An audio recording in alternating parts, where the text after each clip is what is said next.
जय माता दी। हर व्यक्ति चाहता है कि वो करोड़पति बने।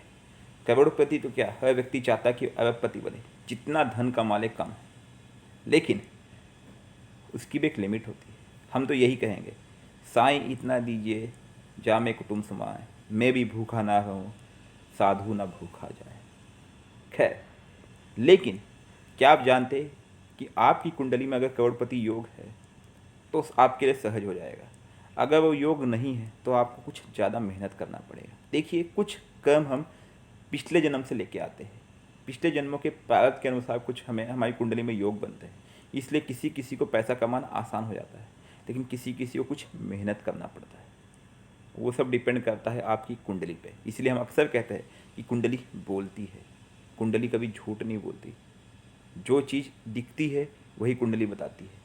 लेकिन हाँ, अगर आपके जीवन में योग नहीं है तब भी आप अपने कर्म द्वारा उस योग को प्राप्त कर सकते हैं, या फिर उपाय द्वारा।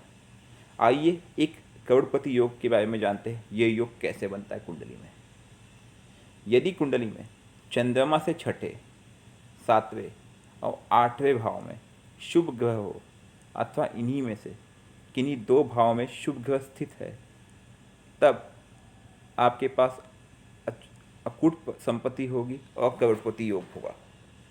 अर्थात चंद्र जहाँ बैठा होगा वहाँ से छठा, सातवां, आठवें भाव में शुभ ग्रह होना चाहिए, और इनमें से किन्हीं दो भावों में कम से कम शुभ ग्रह स्थित हो, तब यह योग बनेगा। उदाहरण के लिए हमने फिर से मेष लग्न की कुंडली ली है। उदाहरण के लिए अब मान लेते हैं आपकी चंद्रमा कहाँ बैठा है, चौथे भाव में, जहाँ पे 4 नंबर लिखा है खुद के घर में। अब यहाँ से छठे, सातवें, आठवें, जहाँ पे 4 नंबर लिखा है, यहाँ से छठा घर कौन सा हुआ, 4 नंबर पहला हुआ, 5 नंबर दूसरा हुआ, 6 नंबर तीसरा हुआ, 7 नंबर चौथा हुआ, 8 नंबर पाँचवा हुआ, और 9 नंबर छठा हुआ, 10 नंबर सातवां हुआ, और 11 नंबर आठवां हुआ। तो छठा, सातवां, आठवां कौन सा हुआ यहाँ पे मेष लग्न की कुंडली में, 9, 10, 11। तो चंद्र से, मतलब चंद्र से काउंट करना है आपको छठा, सातवां, आठवां।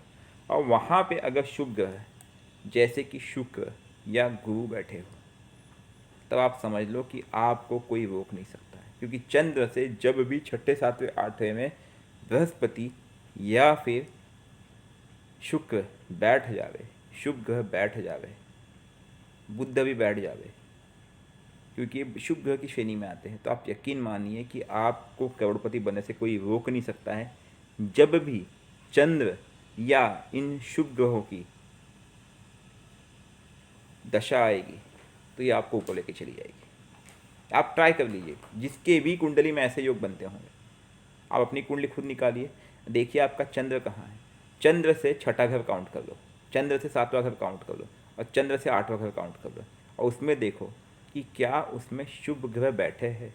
अगर बैठे हैं तो आप बस मेहनत कीजिए, कर्म कीजिए, आपको करोड़पति बनने से कोई रोक नहीं सकता है।